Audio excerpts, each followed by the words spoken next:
Hi, this is Frank Neely from HeartlandDiaryUSA.com, bringing you the latest news every conservative can use. Tonight, the great Lou Dobbs interviewed Tom Fitton of Judicial Watch, who you'll see in a moment. Lou and Tom discussed the latest release by Judicial Watch of a document obtained finally from the FBI about Deputy Attorney General Rod Rosenstein volunteering to wear a wire on President Trump to find out, quote unquote, his true intentions about Russia. We are basically served up here with the news confirmed of the coup attempt by the Deep State against President Trump.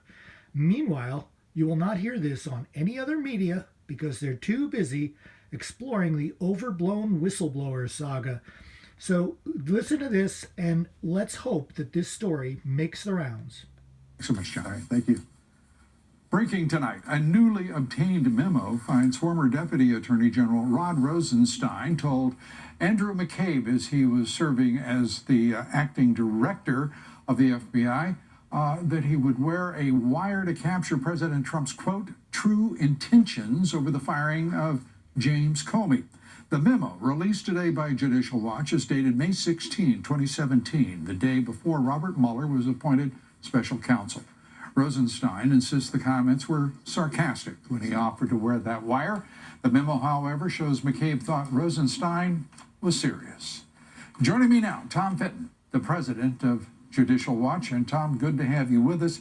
Let's start with, first of all, Rosenstein's role in this and what we know of his intentions and how it is he's survived this long, if indeed those intentions were nefarious, as some would claim. Well, he's no longer in the Justice Department, so he was slowly rolled out the door, I guess, because his explanations, I don't think, were persuasive. Certainly, Mr. McCabe, his credibility is lacking. But this memo was written the day of the meeting, and McCabe says, "Look, he offered." This is the extraordinary thing. McCabe goes over to the Rosenstein's office, says, "I'm investigating the president," and he says, "You're a witness."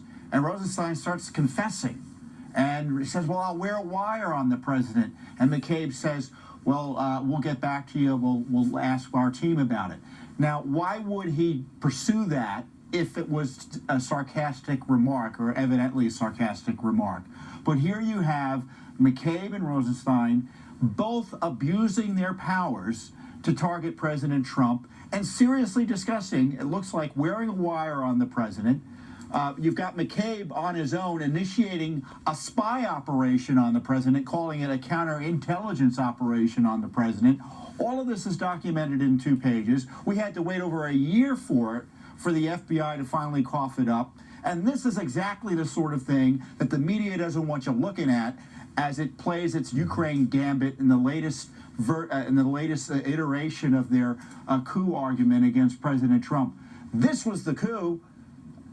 The heart of it is here in this document, and now we're talking about phone calls over Ukraine. Unbelievable. It is unbelievable, particularly when you consider that now, in a phased revelation, if you will, following the onset of this manufactured nonsense, but again directed at the President of the United States, to find that the whistleblower, whoever he or she is, did not have firsthand knowledge, was operating purely on hearsay, and furthermore is not a person of the intelligence community, and therefore could not hold whistleblower status. And what difference does that make?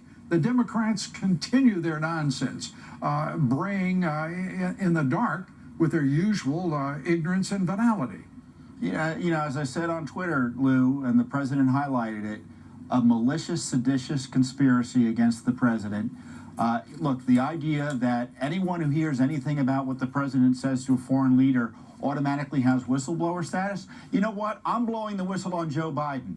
I want the Democrats to investigate Joe Biden now. I'm blowing the whistle on Barack Obama, on Hillary Clinton, because I've got documentary evidence that all of them were involved in this coup conspiracy against President Trump. Obviously, they're not going to follow up on that as a matter of law, and nor should anyone else take seriously this obvious attempt to try to derail the president's ability to conduct foreign policy.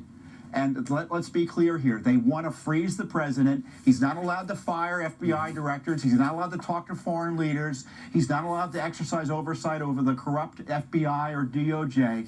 They want to make it impossible for him to do his job. And when they do that, they're attacking our constitutional republic, because we hired him to do the job, and these folks need to get out of the way in terms of trying to improperly impair the functioning of his office. I couldn't agree with you more. They should get out of the way, but I would hope also at the same time confess and turn themselves in for further, if you will, constructive rehabilitation should they decide to rejoin society. Tom Fitton, great to have you with us. Thanks so much. You're welcome.